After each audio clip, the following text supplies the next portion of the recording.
I've been with Betty for 10 years. Tattooed her favorite gardenias on my collarbone. She finally agreed to marry me but kept an 18-year-old boy on the side.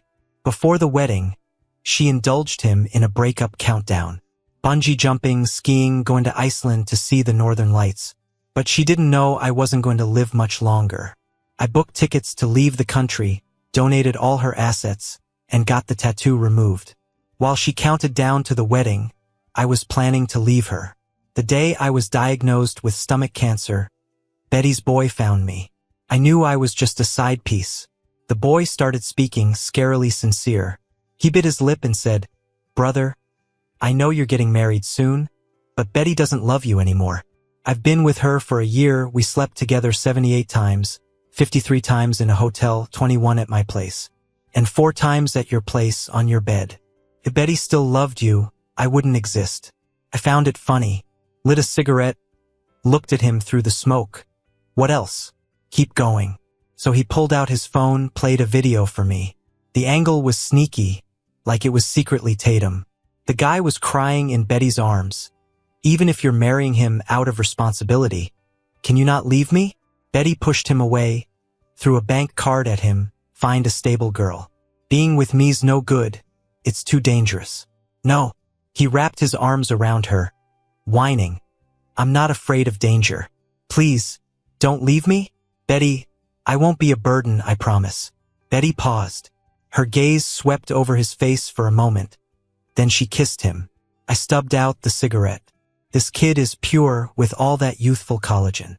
And the moment I saw him, I knew. He looks a lot like me, like the 18-year-old Tom. "You're right. If Betty still loved me, you wouldn't be here."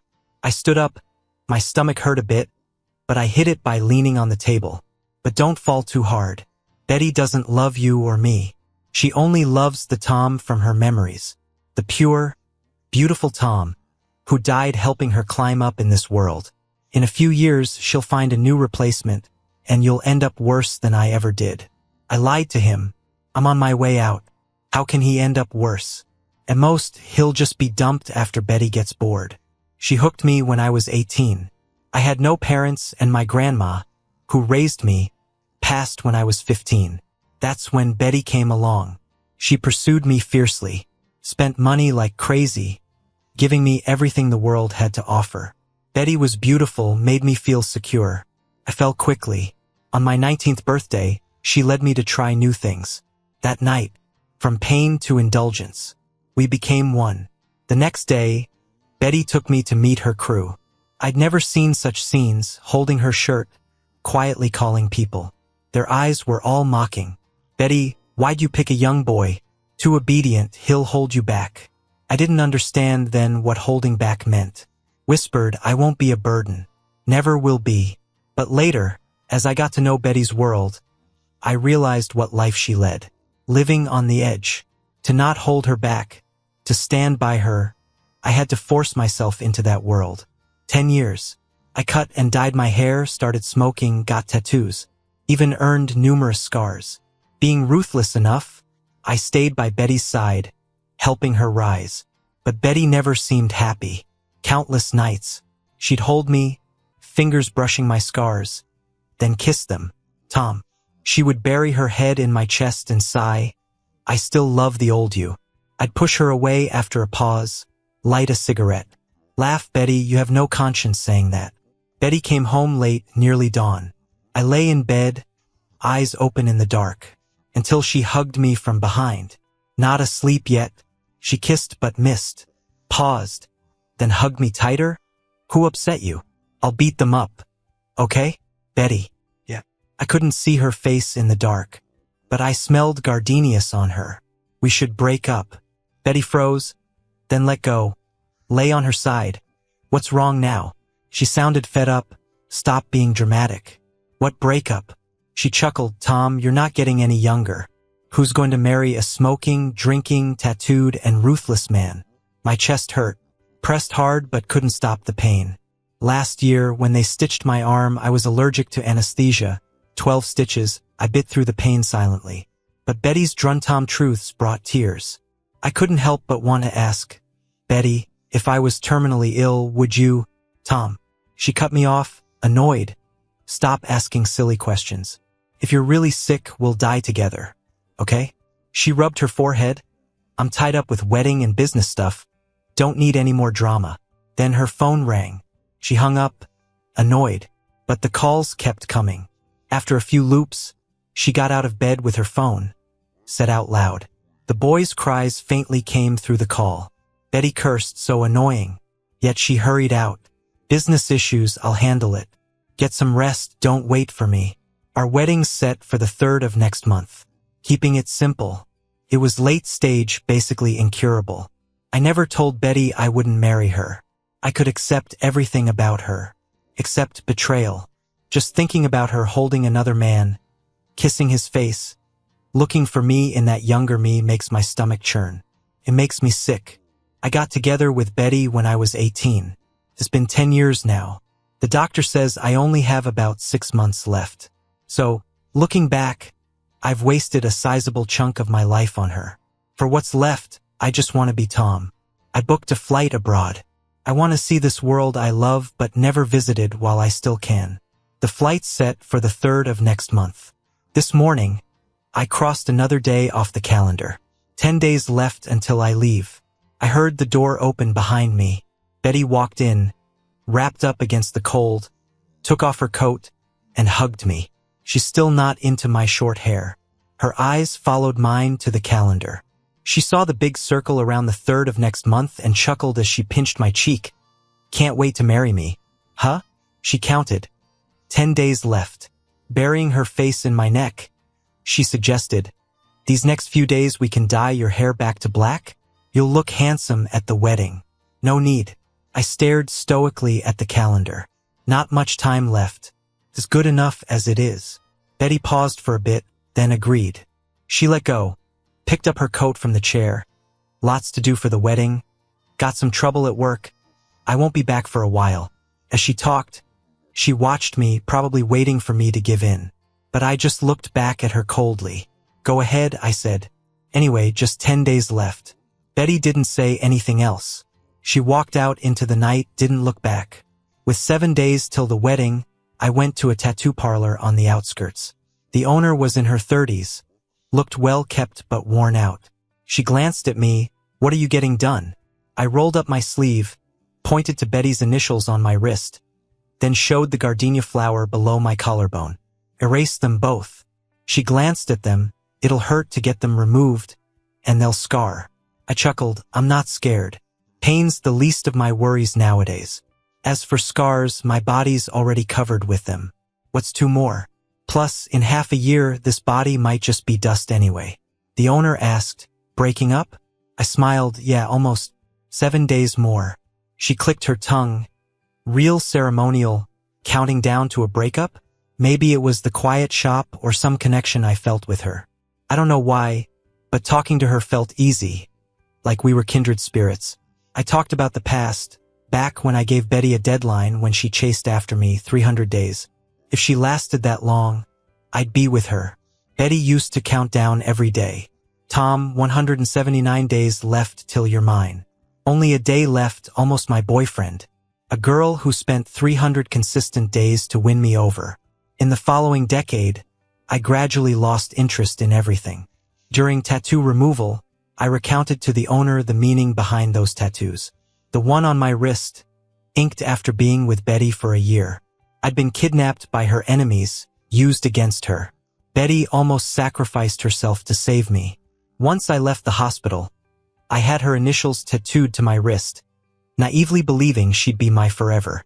But when I eagerly showed Betty my fresh tattoo, she didn't react as I'd hoped. She was surprised but only asked why and whether it hurt. Then she hugged me, saying, "Don't do it again. I don't like you getting hurt. You're great as you are, a clean, flawless Tom." Back then, I thought she cared. But in truth, she was just being honest. And the gardenia on my chest? I got it when Betty promised to marry me at 28. She adores gardenias, always loved their purity. So, I tattooed it there, waiting for her to marry me. Now, even as Betty's finally set a wedding date for this year when I turn 28, I'm planning my departure. Even if this body won't last, I still don't want her marks on it. Pointing to the other collarbone, I told the owner to place a trumpet vine there. Betty loves gardenias. I prefer trumpet vines. She wished me unblemished. Yet in my final days, I choose to be a proud vine climbing high. Walking out of the shop, it was evening. On the way home, I passed a cotton candy stand. I couldn't help stopping. It's been ages since I had one. Probably when I was a kid. Back then, Grandma would give me coins for it, calling me a greedy kid after I devoured it, her face always smiling and nurturing. Passing a street corner, a little girl loudly exclaimed, "Mom, look, that guy is so cool. But why's he eating cotton candy? Isn't that for kids?" The mom laughed, "Who says only kids can have cotton candy? Everyone can. Sweet things make people happy." I continued walking, hearing the little girl's voice trail off. "But why doesn't he look happy after eating that sweet candy, Mom? He seems lonely." Her voice faded as I reached home. The cotton candy was gone, only sticky hands left. I washed my hands once inside. Betty called not long after. She seemed tipsy. "Tom." She smiled on the other end of the phone. "Just 7 more days and you're marrying me. Tomorrow, want to pick out a wedding dress? You decide." Betty was silent for a bit. I could vaguely hear a guy playfully whining on the other end. "Betty, let me come with you to try on dresses. Don't you want to see me in wedding clothes?" After a long pause, Betty's hoarse voice replied, "Okay." I wasn't sure if she was responding to me or to the guy beside her. Woke up and crossed off yesterday's date on the calendar. Just 6 days left. Today I'm going to a concert. Changed clothes, washed up, did my makeup. Felt a bit unwell, though a bit of pain, but manageable. The reflection in the mirror wore Betty's least favorite short skirt, showing off skinny limbs, a peaceful smile. Finally made peace with all those ugly scars. Under the right collarbone, a Chinese trumpet vine bloomed. The concert was packed. I joined the crowd singing loudly. My proud destruction, my hated ordinariness. It reminds me of what I love most. Maybe I was too into it, only realized the pain inside me after the song ended. Holding on to my seat, silently enduring, suddenly, a carton of milk was offered to me. The stomachache made me glance up. It was a young face. The girl wore a creamy white down jacket, smiling. Stomach ache? The milk's warm. It might help. I took the milk, the warmth in my hand driving away some of the coldness. "Thank you." During the song break, she shook her head. "It's all right. My boyfriend loved helping people. He'd be really happy knowing I shared this with you." I looked at the empty seat next to her. "Did your boyfriend have something come up and couldn't make it?" She smiled, but her eyes quickly filled with a thin layer of frost. "He passed away. I'm here for him to watch the concert." The milk I just drank felt stuck in my throat. "Sorry." "No problem." Music started again. Everyone eagerly watched the stage for the lucky audience draw. The big screen flashed quickly through faces. When the screen paused, I saw myself. The photographer seemed to think I and the girl were a couple. People around were calling for us to kiss. Quickly, she pulled out a photo and held it to the camera. It was of her boyfriend. A microphone was handed to me, and I was at a loss for words. In the end, I softly wished, "Hope more people see you. Love you. Wish you all the best." I didn't know what else to say, so just wished everyone here a long life. Some people laughed, probably not understanding why my wishes were so simple and vague. The camera moved on swiftly. As the next song started, I saw the girl beside me gently cradling the picture, her eyes red, and wish Felix a long life too. In that moment, for some reason, I wanted to cry too. After the concert, I forced myself home. Forgot to close the window in the morning. It was freezing inside. Closed the window, took a shower, then collapsed onto the bed, scrolling through a short video platform. Suddenly, a possible acquaintance's new video popped up. The ID said Mike. In the video, the guy wore a white suit, and the woman beside him had her face blurred out. His eyes were innocent, hiding ambitious desire. Countdown 6 days. And my girlfriend is marrying someone else. A few more days to have you. Wish this moment could last forever. On screen, Betty gently hugged the guy's waist, her action tender. Countdown 5 days. Today I felt okay. Woke up early, did something big. I donated all of Betty's savings that she'd left with me. Every cent. She betrayed me emotionally, but never held back in life. Almost all her earnings over the years were transferred to me, leaving herself just enough for everyday expenses. I put her name on the donation since it was her money, letting her earn some karmic merit. As for my savings, I donated half, keeping the rest to spend. Life nearing its end is incredibly painful, so I must keep a backup plan, can't let myself endure more, and run out of money before death. Unexpectedly, right after leaving the charity institution, everything went black, and I passed out. Woke up in a hospital bed. The nurse said they'd called my emergency contact many times using my phone, but no one answered. My emergency contact is only Betty. Sorry, I'll go downstairs to pay later. The doctor urged a hospital stay, said without treatment, I might not last half a year. I smiled and asked, and if I do treat? He replied sternly, I can't guarantee how the disease will progress, but as long as there's a sliver of hope, we'll try our best. So, even if treated, hope was slim. Thank you, doctor, but please help me discharge. Just out the office, Betty's call came in. Was busy, didn't hear. What's up? I watched the familiar figure down the hall. Nothing. Phone got lost. Some kind stranger helped me dial the emergency contact. Glad it's fine. Need anything for the wedding? No. Another bout of silence. There was Mike's displeased whining, hurry up. The ice cream's melting. Betty spoke. Call me anytime. The call ended. I frowned at the familiar person not far away. The tattoo shop's owner. She picked up her wig knocked off by a passing kid. Looked up and we locked eyes. It's you? She recognized me too, adjusted her wig, and continued, didn't mention last time, but we're quite alike, short-timers both. That day I planned to close the shop. She smiled, you were my last customer in my career. What's your illness? Leukemia. She was carefree about it. Really two unfortunate souls. We smiled, watching the smoke drift with the wind, just like our oncoming ends. I changed my flight, not going overseas anymore. Booked a flight with Henry. My health just can't handle the journey to the Atlantic. Maybe it's destiny, or maybe I just wasn't meant to see those foreign sights in this life. We were both unlucky in life and instantly clicked on one thing: we wanted to see the ocean. Last night, Mike posted a new video. Just 5 days left. Thank you for braving your fear and going bungee jumping with me. I love you too.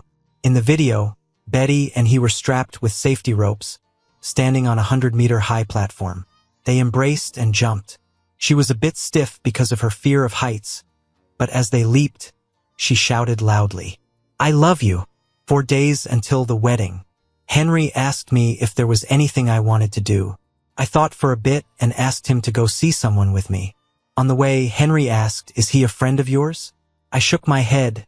Quite the opposite, he's kind of my nemesis. Henry raised an eyebrow but didn't ask more. He also went with me to a flower shop to order a bouquet. Victoria's the toughest guy in a few blocks of the East End.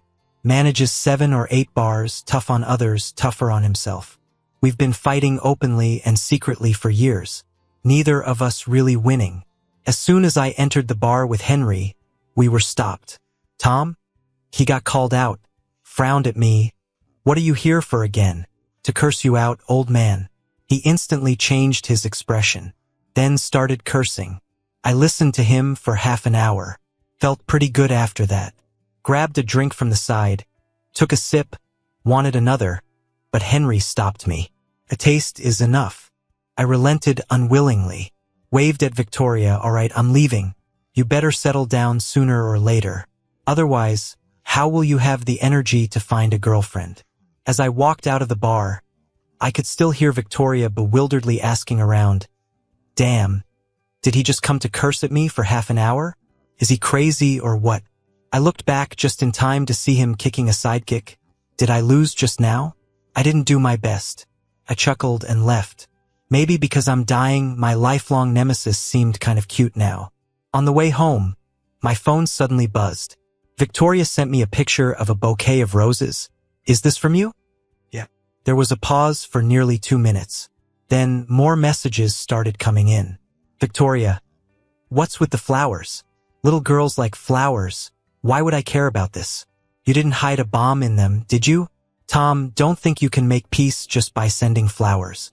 It's not the first time I'm receiving flowers. The flowers are quite nice, thanks. Let's have a meal sometime. I looked at my phone, smiled, and slowly typed back, sure, if there's a chance. In the evening, Mike updated his video again. Just 4 days left. Hate to part. Let's go skiing. Love how you protect me. Reminds me of my mom. In the video, Mike fell on the snow. From the height, someone skid down. Betty rushed over and shielded him with her body. Over the past few days, the video had gained some traction, with many followers waiting for more updates. Why? Why must lovers part? The girl's body language shows she loves him. Why marry someone else? Is she being forced by her family? Oh my God. The guy looks like he's holding back tears. What? You're shipping them without thinking. Aren't you? About to get married, yet playing breakup countdown with an ex? Just lock it down and leave the groom alone. The comments section was full of debates. But more than that, people were gearing up to find out how it would all end in 4 days. I wasn't keen on their melodrama and skipped the video. Ended up liking a clip of some beautiful woman dancing. 3 days to go. I treated my friends to a meal. Everyone was clueless, just thinking it was my bachelor party. Bottle after bottle went empty, and the atmosphere only got livelier. We talked about all these years. Someone brought up Betty and me. Actually, Betty truly loves you, really. The person who spoke was nearly all skin and bones, but they called him Jason. Once Betty got drunk and cried for ages, saying she blames herself for not protecting you. She said, sometimes she doesn't even dare to go home, afraid of seeing you, scared of remembering it was her fault you ended up this way. He sighed, but after thinking long and hard, I decided to tell you. Tom, Betty has a guy outside. Someone next to him kicked him. How much did you drink? Man, bro, heard he's drunk. I'll take him home, you guys drink. Jason was taken away by someone. No one believed what he said, thinking it's just druntom nonsense. Everyone at the table gossiped about how much Betty loved me. Even someone dared to call Betty with liquid courage. What's up? Speak. Betty's voice was on speaker, teasing with a tint of breathiness, but slightly rising at the end. I felt my heart sink. I knew only too well that was Betty's tone after releasing her desires. Tom's treating us to a feast. Been ages since we saw you. Everyone followed up. Betty, busy now? Come over for a drink. Betty paused for a couple of seconds. I'm tied up here, you guys drink. Take care of Tom. Drink less, make sure 2 guys get him home safely when it ends. Got it? The call ended. Everyone sighed. Bro, see. Betty cares a lot about you. We single guys endure all this love. I kept silent and sipped some juice. The juice was room temperature, but as I swallowed, I felt this dull aching in my stomach. Forgot to bring pain meds. Having a hard time, I stepped out to get some fresh air. It was then that I noticed it had started snowing. Leaning against the streetlight, I impulsively opened Mike's short video. Maybe hearing too much of Betty just now made me desperately curious about what they were doing. 5 minutes ago, Mike had just posted a new video. He and she were side by side, with a dazzling aurora above. 3-day breakup countdown. To fulfill my wish, she flew me to Iceland overnight to see the aurora. The aurora is beautiful, but not as beautiful as her. But what can I do? She's about to not be mine anymore. Whatever. God, don't worry about me. Just let her be happy. I'll be fine. In just 5 minutes, the video likes shot up to nearly 1,000 and kept climbing. Crying to death. God, don't worry about me. Just let them be happy. First time hating the main girl. Seriously, did that guy save the bride's whole family or something? Speechless, there's a bunch of love fools in the comments. I stared at the aurora in the video, mesmerized by its beauty. Curled up in Betty's arms, I watched the TV with envy. Betty, promise me once you've made money, you'll take me to see the aurora. Okay? Sure. Betty answered softly. I'll definitely take you there. Snowflakes fell on my eyelashes, making my vision blurry. I blinked, and the snow melted. But the person holding hands with her while watching the aurora wasn't 19-year-old Tom. The day before the wedding, I got a call from Betty early in the morning. Tomorrow's the wedding. She sounded a bit tired. Nervous? Not really. Busy lately. Miss me? Not really. Another silence. She murmured, I know you've been upset lately. Tomorrow I'll give you a surprise at the wedding. Okay? Okay. After hanging up, I headed out, flagged a cab, and went straight to the cemetery. My dad, mom, and grandma are all there. Soon enough, it'll be my resting place too. Thinking about it, if I could reunite with family in the afterlife, death doesn't seem all that scary. In fact, I almost look forward to it. If grandma saw me, she'd probably raise a hand to scold me, catching up to me for not listening, for coming to her so soon. But she wouldn't really hit me, just a playful pat on the shoulder, then hug me tight, asking if her Tom was bullied over there? Sick and hurting? Where does it hurt? Grandma will make it better. Tom, don't be scared. Grandma's bringing you home. Is Grandma lonely down there? Is her son taking good care of her? I stood up, massaging my stiff legs, getting ready to leave. Thought for a bit, then turned back. Right, no need to protect Betty anymore. She's a jerk, didn't take good care of me. I swept the dust off the tombstone. See you later, Grandma.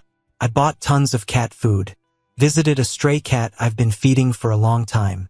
Meow. I was surprised when the cat rubbed up against my pant leg. It's usually distant, never affectionate. But maybe sensing a farewell, it showed warmth for the first time. It nuzzled my hand gently, as if saying, could you stay? Eat up, eat plenty. I stroked its head. We probably won't meet again. This food should last you ages. This cat used to be taken in by people who treated it well, but after a few days, it chose to escape and wander again. It refuses to be caged. Before I left, I lit up a cigarette, looking down at the cat. Goodbye, little cat. Hope you stay free. On my way home, someone called out to me, Tom. I immediately recognized them. Victoria, an old classmate I hadn't seen in years. Back in school, everyone knew she had a crush on me, but she never confessed, and I pretended not to notice. You remember me? She looked really happy. You haven't changed much. You did, but I still recognize you. Of course, she said, looking at me with bright eyes. You're just like back then, haven't changed a bit. How could that be? The smile broke. It was bitter. Sometimes even I don't recognize myself. Being with Betty was tough. Over the years, I forced myself to fit into their world, until I'm unrecognizable. Victoria seems unchanged. Whenever she smiles, it's sincere and warm, a rarity for someone in their 30s, still retaining that youthful vibe. She looked at me earnestly, recognizing someone isn't about clothes. It's in the eyes. Tom, you haven't changed. You just got a new look, and it suits you. In those few words, I was rooted to the spot. I haven't changed. I just got a new look. Thanks. When parting ways, he said, let's meet up again. I said, sure. But I lied to her. Probably shouldn't meet. Next time, I might be a ghost, which is a bit ominous. Everything was packed up already. The gifts Betty gave me, tossed the cheap ones, and sold the expensive ones for cheap online. Without the sentiment, those gifts mean nothing to me. I didn't have much stuff. Barely filled a suitcase. Burned the rest. Eventually, your stuff gets burned when you pass. Doing it early or later doesn't matter. As it got darker, I walked away from what I once considered home, dragging my suitcase without looking back. That night, at the hotel where Betty was staying, she messaged me in the middle of the night. See you tomorrow. After all these years, finally marrying you. I didn't reply. By then, I was already sitting in the airport lounge with Henry, caught Mike's final video. Betty, the leading lady, showed up, helped him plant a tree, and created a wish jar together. The papers in the jar held their dreams. The camera zoomed in. Her wish, a life free of worries. Mike's wish, hope Betty and I never part. After following them all this time, really ended badly. I broke down crying. Can't they really be together? Whoever you are, new groom, if you have any conscience, let them be. How'd I see this if I blocked them? Whatever, stupid couple. Reflect. Jerk. closed the video. I threw the SIM card into the trash. Meanwhile, the boarding announcement echoed. Henry and I walked to the gate together. Without looking back, we were headed to a beautiful place. Henry and I helped each other up a snowy mountain. Honestly, didn't make it halfway. Two sickly folk, making it even that far was all we had. But we still saw the beautiful scenery. We went for some mushroom hot pot. It was pretty tasty. But after 2 bites, I threw it all up. Such a waste. Henry ate a lot. He said he'd eat more for me. We also rode elephants. Saw the ocean too. It was so beautiful that Henry and I almost felt like jumping in together. Just as we were about to, an auntie nearby stopped us. "What are you doing?" she said with a thick northeast accent. "Blocking our way. You two are so handsome. What's so bad you can't get through it?" She gave us some good advice, telling us to keep living. "Living is the most important thing," she said. "Everything else is just nonsense." She even had candy. Real sweet stuff. She said, "Cheer up, eat some candy, and don't have any more crazy thoughts. Your parents would be heartbroken if they knew." The auntie was really kind. Henry and I obediently ate the candy and promised not to do anything stupid. She finally left, turning back several times to check on us. The candy was so sweet that we suddenly lost the courage for anything rash. We decided to listen to her. Live well. Gain a day every day you live. Can't be a loss, right? I heard Betty lost it at the wedding. Tons of messages blew up, but I didn't check any. Except for Victoria's. She sent me a video of the wedding. Betty was on stage in a wedding dress, looking all gentle. But the doors opened and no groom was there. Her smile stiffened awkwardly. Victoria's camera zoomed in on her face, catching every bit of shock, panic, and fear. "Where's Tom?" she yelled on stage. "Where is he? Bring him back to me." She had almost all her friends hunting for me, but they found nothing. Someone nervously asked her, "Sis, did the video of you and that guy get out?" She froze. "What video? Aren't they all censored?" Someone handed her Mike's last video, saying they just stumbled upon it yesterday. The previous ones were censored, but not the latest one. Betty grabbed the phone, her face turned ghostly pale, and then smashed it to pieces. When the video ended, Victoria texted, "Wow, you really pulled a big one."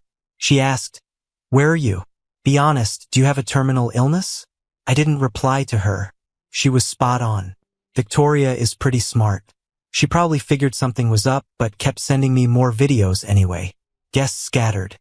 Betty stormed the reception hall with red eyes, smashed screens, flipped tables. The woman seemed crazed, until she was exhausted and finally crouched by the stage, hanging her head, like she was crying. In the video, Victoria's voice was unfiltered. "I used to think you had good taste in women. Now looking at Tom, she's really the kind of ex you'd never want to claim." Henry and I rented a place by the ocean. Got a local housekeeper too. She was a bit chubby but really kind and super efficient. She always nagged about how skinny we were, said it was heartbreaking. So, she put all her effort into cooking up a storm for us. I couldn't really eat anymore, but I didn't want to hurt her feelings, so I forced a couple of bites each time, and then spent ages throwing up in the bathroom. My reflection was getting skinnier, cheeks starting to hollow, making my eyes seem bigger. "Henry," I called him over. "Do I have that bony beauty thing going on now?" He stood next to me, also looking really thin. He laughed. "I'm about the same. We look like a pair of skeletal souls." I saw Betty's short video. She always hated showing her face. This time she anxiously looked at the camera. "Tom, if you see this video, please don't swipe away." She looked worn out with bloodshot eyes. Not an ounce of her past glamour. "Where are you? Can I come find you?" she asked. I only regret 2 things in my life. One was getting with a guy who looked like you, indulging in desire. I never loved him. Every minute with him I thought of you back when you were 18. The other was dragging you down all those years ago. Her eyes were red, trying to hold back, but her voice still trembled. "I've always hated myself for not protecting you." I couldn't listen anymore. Swiped the video away. Henry was next to me, listening with disgust, constantly asking me if I'd ever forgive her. Of course not. I swiped through videos unless she follows me to death. Kidding him. Even if Betty followed me to death, I wouldn't forgive her. She's too dirty. Betty's video blew up. She and Mike quickly became infamous on social media, became the symbols of untrustworthy folks. Everyone thought a powerful groom was forcing Betty into marriage, and it was all to break up with a bang. But they weren't expecting this pairing. What about the groom's 10 years of love? What about my tears those days? Being a homewrecker like that, what a storyline.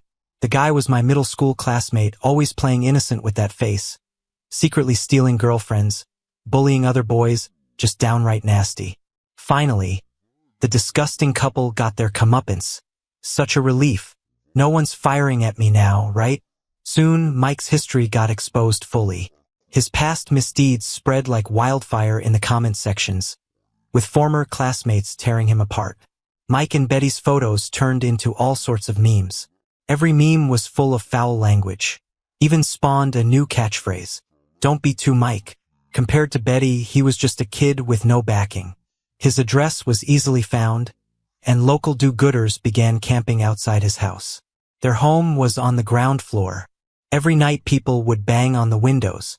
Whenever he went outside, people would call him a homewrecker. People threw rotten eggs into his room and splashed paint on the door. The whole family became a laughingstock. Heard Mike got depression from it all, locking himself up, obsessively reading the hate online, and breaking down crying, then screaming and smashing things. Betty dumped him. Because of that viral video, there was some talk he even got beaten up pretty badly. The poor kid ended up being carried home by someone. It was all over the internet. Later on, Mike completely lost it. He'd spend his days in his room, crying and laughing, holding onto a giant stuffed bear named Betty. 2 months passed. His parents ended up taking him to a mental hospital. Someone snapped a photo of him at the hospital entrance. In the video, he looked nothing like his innocent past self. His hair was a mess, and he was acting all crazy. He got so thin you could barely recognize him, and when he looked at people, it was like he was always scared. People online seemed pretty happy with this outcome. They were like, serves him right. Finally, some justice. They were waiting for the girl's karma, wondering why she got to hide away. Rumor had it she was a troublemaker, and some folks were wishing the worst for her. As for me, I might have just been unlucky. The doctor told me I had about 6 months to live. Yet here I was only 2 months in, and my body just started giving up on me. The day after Henry and I rode elephants, I couldn't even get out of bed. We'd agreed there would be no more treatments. But Henry, eyes all red, ended up taking me to the hospital anyway. He was panicking. They took me to the ER. When I came out, I saw Henry, his eyes all bloodshot. He said, "You scared the hell out of me." He tried to take out a cigarette, but then he remembered we were in the hospital, so he stopped himself. In the hospital room, we looked at each other for a long moment, and then we both started laughing. Isn't it funny how complicated people are? 2 guys who thought they were ready to laugh in the face of death ended up chic-toming out when it came knocking. Nobody's ever ready to really let go. You can't fight fate. Henry touched the flower tattoo on my collarbone, and though he was smiling, he couldn't stop the tears from falling. "This is my last piece," he said. "You're taking it with you so soon, you jerk." Well, he laughed, "At least the one who leaves first has no worries." He added, "Don't worry, I'll take your ashes back and bury them behind your grandma's grave. That way you can all be together again. Okay? Hey, wait for me down there, and we'll be reborn together." Henry's perspective. Tom died. He passed away in a place where it's always spring. He always said I was a free spirit. I didn't cry when he died. But when they pushed him into the crematorium, when I saw the flames consume him, I just couldn't hold it together anymore. That was Tom. One day he was laughing and coaxing me into taking my meds, and the next he was gone, taken by those flames. When he came out, he was just some ashes, put into this tiny box. Auntie was heartbroken, crying her eyes out. She kept mumbling, "If only I knew he was sick. I could have cooked him some lighter meals. Should have made him more soup, right?" She choked up, "Just a couple mornings ago. I raised my voice telling him to wear a coat. Do you think he thought I was being too harsh?" "Auntie," I said, holding back tears. He was only 28, even younger than my own son by a year. Holding Tom's urn, I couldn't help but tear up. He always felt he wasn't living as purely as Grandma wanted. He never realized what a great person he was. He only knew that even the housekeeper, who'd only known him for 2 months, cried till she could hardly breathe. On the plane ride home, I whispered, looking out at the clouds, "Tom, we're going home." I buried him behind his grandma's grave. Now Grandma can watch over him. We had Tatum his photo ahead of time for his memorial. Short hair, clear eyes, and that bright smile for the camera. I left some flowers at his grave, whispered to him, "You're definitely the most handsome ghost in this cemetery." I cleaned up around Grandma's grave too and poured some wine. "Grandma, I brought Tom to you. Don't be mad that he's here so soon. He couldn't take the pain anymore. In the end, he was hurting so much. He doesn't have to bear that pain or swallow down all those pain meds now." As I left, the sky began to drizzle. Holding an umbrella, I walked out of the cemetery and ran into someone. A woman I'd never met in person, but whose name I knew all too well. Betty. I hesitated a moment, pretending not to recognize her, but she stopped me. She fixed her eyes on me and said in a raspy voice, "I've seen your photo. Your name's Henry. I checked the flight info and you and Tom left together." I looked everywhere for Tom, but I couldn't find him. Realizing something, she began to shake and looked over my shoulder toward the cemetery. "What are you doing here?" I met her gaze. One word at a time, I said, "I'm here to say goodbye to Tom." She stumbled back, her eyes instantly red. "Tom's dead. He died in my arms." Betty froze, this woman who was said to be so cold now shedding tears. "Where is he?" "Tom didn't want to see you. If you're here to cry, do it from a distance. Let him and Grandma have their peace." I didn't hide Tom's death. She'd find out anyway. Tom's grave is right behind Grandma's. Anytime she goes to visit, she'll see it. But I had to tell her. I asked Tom if he'd ever forgive you. Betty's lashes fluttered, and she looked crushed, awaiting my reply. Deep down, she knew what Tom would have said. Tom said, "I told her only if you die." Before he died, he got rid of your name tattooed on his wrist, erased the gardenias on his chest. He hated gardenias. On the other side, he inked the flowers he loved, trumpet vines. He threw away the gifts you'd given him, donated the money, burned everything that connected him to you. You know why? Slowly, I said, as I watched her eyes go empty, feeling oddly satisfied. Because he wanted nothing to do with you anymore. You were filthy and made him sick. Tom saw Mike's videos ages ago. He knew about each day you spent with your lover counting down to your breakup. You really thought the countdown on the calendar was him eagerly awaiting your wedding? Suddenly, I burst into laughter. Betty looked down, her eyelids twitching violently. I went on. He never really thought about marrying you. The countdown on the calendar? It's just him marking the days until he leaves you. You're a woman beyond repair. Why do you think he'd still want to marry you? The woman lowered her eyes. Her shoulders slumped completely. She choked up and said, "I always blamed myself for turning Tom into what he is now. I know he did it for me. It's just that such an environment doesn't allow for someone too naive.